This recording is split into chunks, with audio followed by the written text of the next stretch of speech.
नमस्कार, मैं धर्मेंद्र त्यागी आगरा अमर उजाला से। जैसा कि आपको पता है कि लोकसभा चुनाव का दौर चल रहा है। आगरा मंडल और अलीगढ़ मंडल, खासतौर से ब्रज मंडल की बात करें तो अपनी 6 सीटों पर यहाँ घमासान मचा हुआ है। मेरे वरिष्ठ साथी मौजूद है अमित कुशेठ जी, उनसे जानना चाहूँगा फतेहपुर सीकरी का। यहाँ पर भाजपा ने मौजूदा सांसद राजकुमार चार को टिकट दी है, तो विपक्ष एनडीए इंडिया गठबंधन ने रामनाथ सिकरवार को मैदान में उतारा है। इन्होंने वहाँ की जो मतदान हुआ था तो वहाँ का लाइव कवरेज भी की थी, तो इनसे बेहतर हम जानना चाहेंगे। अमित जी, आपने फतेहपुर सीकरी के मतदान के वक्त आपने रिपोर्टिंग की, तो क्या माहौल रहा था? किसका आंकड़ा आप ज्यादा मजबूत समझ रहे हो? कौन किसमें भारी पड़ रहा है? थोड़ा सा हमारे पाठकों को अवगत कराएं।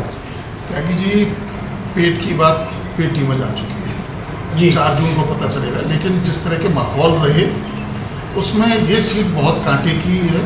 और जैसे कि ये सीट पिछली 2 बार से भाजपा के पाले में रही है, इस बार वहाँ से भाजपा प्रत्याशी का विरोध भी काफ़ी था। किसान मोर्चा के राष्ट्रीय अध्यक्ष राजकुमार चाहर वहाँ से भाजपा ने उतारे।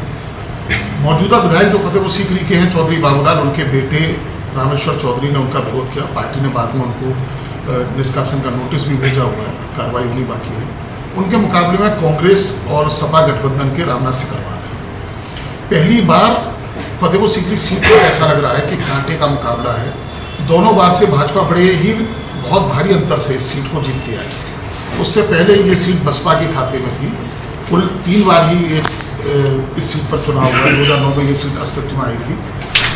वाह क्षेत्र जो कि ठाकुर बहुल है, खिरादा, इस क्षेत्र में 5 विधानसभाएं थी। उन 5 में से 3 विधानसभाओं में जो कि छत्री बहुल है, वहाँ पर रामनाथ सिकरवार को पार्टी और राजनीतिक दल के उलट व्यक्तिगत रूप से उनको समर्थन काफी है। अमित जी, हम जानना चाहेंगे कि जैसे उसमें बसपा का क्या रोल रहा? बसपा का जो मूल वोटर है और उन्होंने ब्राह्मण प्रत्याशी को मैदान में उतारा था, उनका गणित कैसे देखते हैं आप? त्यागी जी, बसपा का रोल इस बार काफ़ी हल्का रहा है।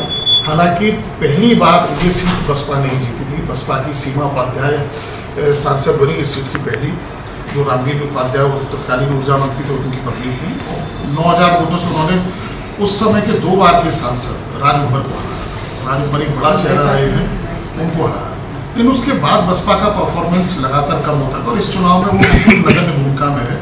चूँकि उनको ये माना गया कि ये वो भाजपा की कहीं ना कहीं एक सहयोगी की भूमिका निभाते हैं और मुख्य लड़ाई में पार्टी कहीं नजर आई नहीं। तो रामनिवास शर्मा जिनको उन्होंने पार्टी से उतारा, ब्राह्मण मतदाताओं का रुझान उनकी तरफ बहुत ज़्यादा देखने को नहीं मिला। वहाँ ब्राह्मण बनाम क्षत्रिय की लड़ाई में चूँकि क्षत्रिय ज़्यादातर रामनाथ सिकरवार की तरफ समर्थन करते नजर आए हैं। कितना उन्होंने वोट किया है ये तो 4 जून को पता चलेगा। लेकिन चूँकि यहाँ 2 समाज के बीच की लड़ाई में 2 पाले खींचे हैं, तो बसपा की भूमिका बहुत ज़्यादा महत्वपूर्ण इस चुनाव में नहीं है। जैसा कि अमित जी ने हमारे साथी ने बताया कि किस तरह से वहाँ मुकाबला बीजेपी की आसान नहीं है। आपको बताते चले कि राजकुमार चाहर ने बीते चुनाव में कांग्रेस के प्रदेश अध्यक्ष राजभर को करीब 5 लाख वोटों से हराया था। इस बार उनके लिए राह आसान नहीं दिखती रही है। अब मैं अपने साथी दुर्गेश शाह के मथुरा सीट के बारे में बात करना चाहूँगा कि वहाँ इस बार भी भाजपा ने अपने स्नेह स्टार हेमा मालिनी को मैदान में उतारा है। दुर्गेश जी, आप मथुरा की राजनीति में हेमा मालिनी को क्या रोल देखते हैं और किस तरह से ये भी कहा गया था कि एक 70 की उम्र के बाद उनको रिपीट नहीं करेंगे, लेकिन उसका फिर मौका दिया गया है बीजेपी ने।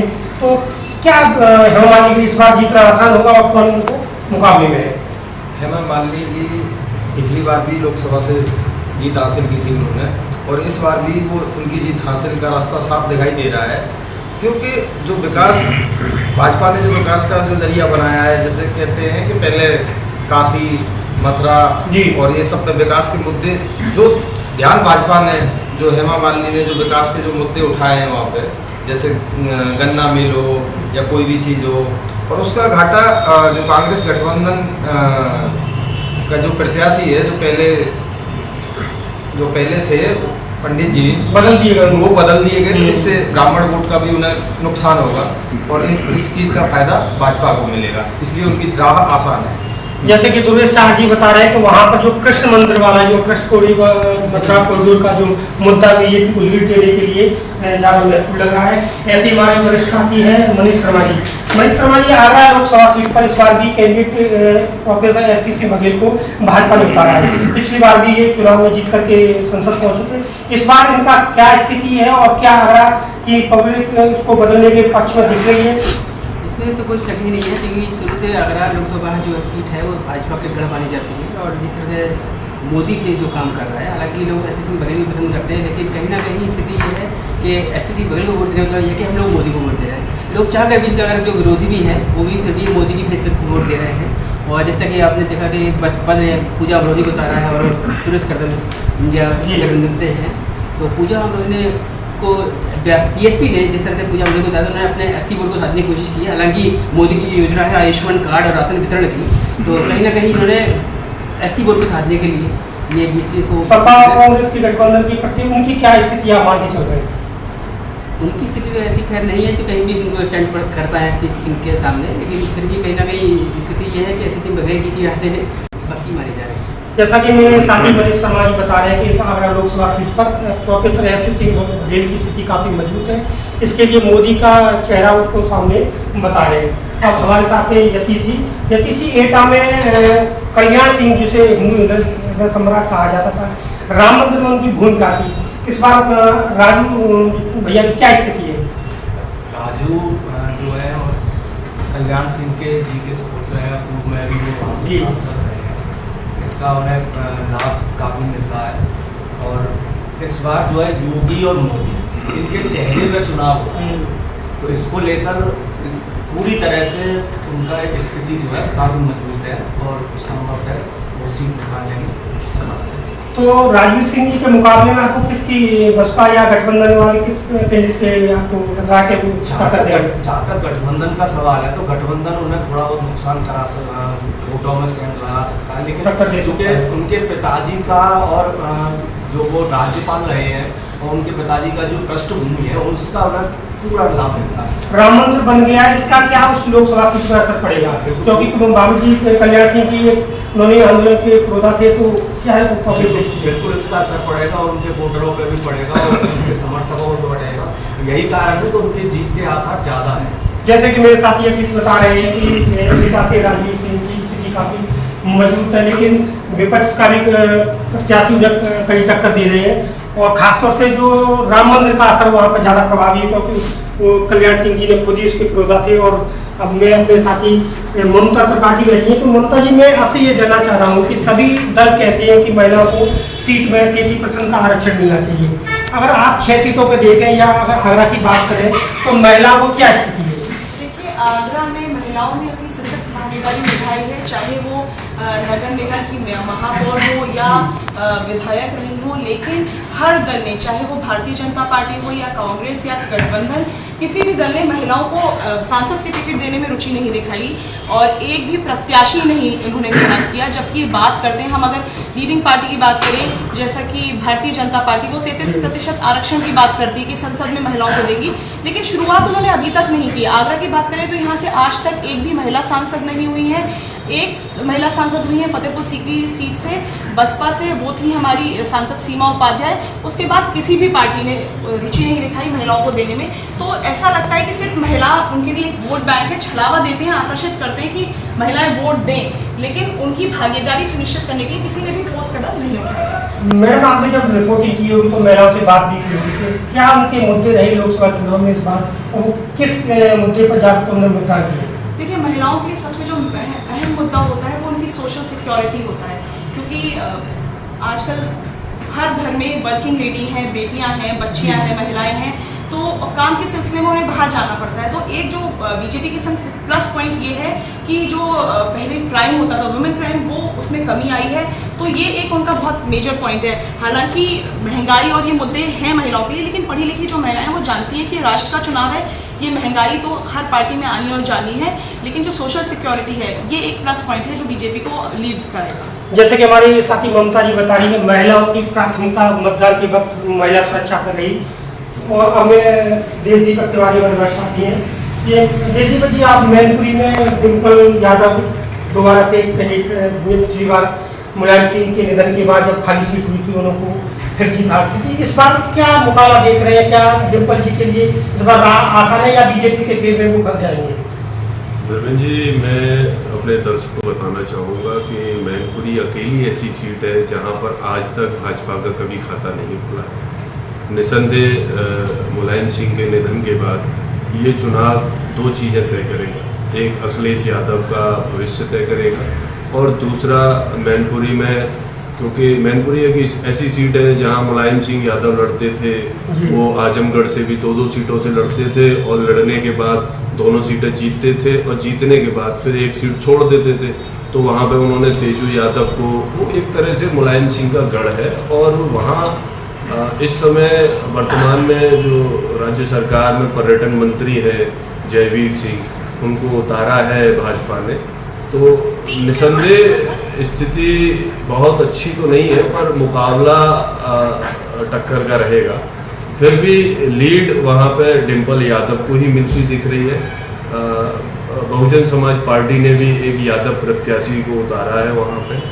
और मैनपुरी का चुनाव हमेशा से मुलायम सिंह यादव के नाम पे ही लड़ा जाता है और इस बार भी 5 बार से ज़्यादा मुलायम सिंह वहाँ से चुने गए, संसद पहुँचे।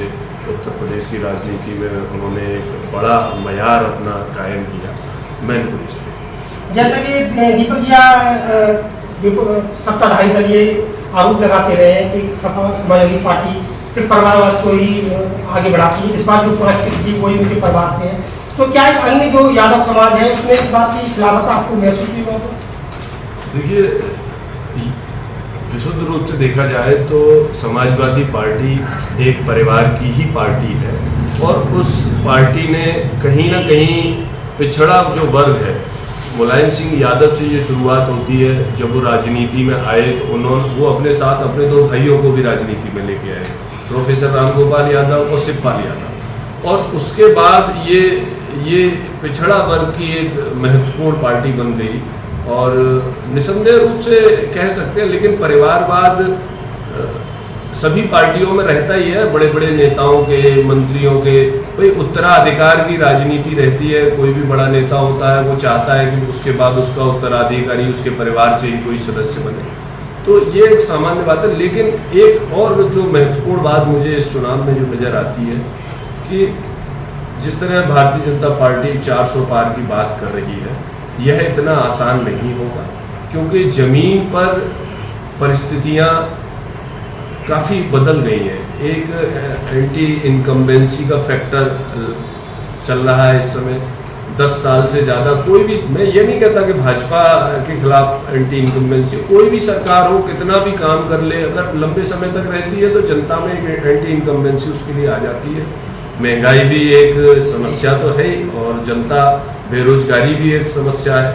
और जो विपक्ष है वो कहीं ना कहीं पहले से बेहतर स्थिति में इस बार मुझे उत्तर प्रदेश में नज़र आ रहा है। और ख़ास तौर से ब्रज में, जैसे फतेहपुर सीकरी की सीट हो, आगरा की सीट हो, मथुरा की सीट हो या मैनपुरी की सीट हो, फिरोजाबाद की भी सीट हो, तो कहीं ना कहीं एक तरफा मुकाबला नहीं होगा। निश्चित रूप से इंडिया गठबंधन और भाजपा, पहली बार इंडिया गठबंधन, जैसे आगरा की सीट पे तो बसपा दूसरे नंबर पर होती थी, तो हो सकता है इस बार बसपा तीसरे पे चली जाए।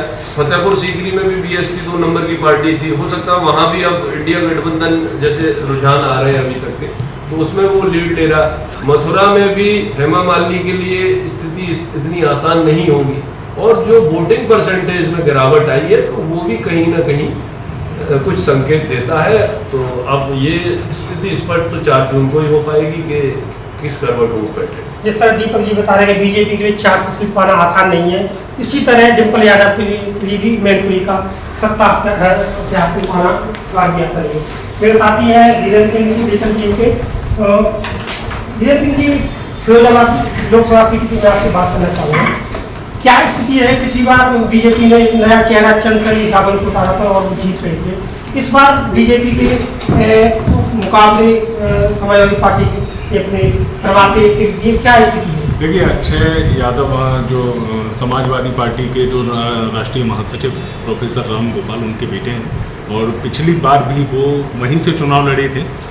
अच्छा, पिछले चुनाव में जो उनकी हार का कारण माना जा रहा था, वो माना जा रहा था चाचा सिब्बाल, क्योंकि चाचा सिब्बाल ने एक अलग पार्टी गठित करने के बाद में और चुनाव लड़ा फिरोजाबाद से। तो जो वहाँ के लोग कहते हैं, जो वहाँ का मानना है, जो वहाँ की सोच रही कि कहीं ना कहीं जो यादव वोटर था वो 2 भागों में बट गया। जब यादव वोट 2 भागों में बटा तो इसका सीधा सीधा फायदा भाजपा प्रत्याशी डॉक्टर चंद्रसेन यादव को हुआ। पर इस बार क्या रहा है कि इस बार शिवपाल यादव इसी पार्टी में है, सपा में है और अपने भतीजे का पूरा सपोर्ट कर रहे हैं। नहीं, शिवपाल यादव ने इस बार खुद ही मन से भी कहा है कि पिछली बार का चुनाव तो मेरी वजह से हार हुई थी जी। तो इस बयान से क्या वहाँ के आप ये मानिए कि एकदम से वहाँ पर जो एकजुटता दिखाई दे रही है, जो यादव वोटर है उसमें एकजुटता कहीं ना कहीं भाजपा के लिए मुझे लगता है कि परेशानी का कारण बनेगी। बाकी भाजपा ने इस बार एक क्षत्रिय प्रत्याशी पर वहाँ से दाव लगाया है। पिछली बार भी हालांकि क्षत्रिय थे, प्रत्याशी बदलने के कारण क्या है ये भाजपा जाने, पर मुकाबला यहाँ भी टक्कर का है। जिस तरह से ब्रजमंडल की 6 सीटों पर मतदान की स्थिति से आकलन किया गया, हमारे साथी ने जहाँ रिपोर्टिंग की और स्थिति को बयां किया, हकीकत में अब 4 जून को ही पता पड़ेगा कि किस तरह से चुनाव में जीत किसके सिर बनेगी और कौन संसद भवन में पहुंचेगा। मैं धर्मेंद्र त्यागी अपने सभी साथी टीमों के साथ धन्यवाद। अगर आप ये वीडियो YouTube पर देख रहे हैं तो हमारे चैनल को सब्सक्राइब करें और बेल आइकन को दबाना ना भूलें। अगर आप Facebook पर ये वीडियो देख रहे हैं तो हमारे पेज को लाइक करें।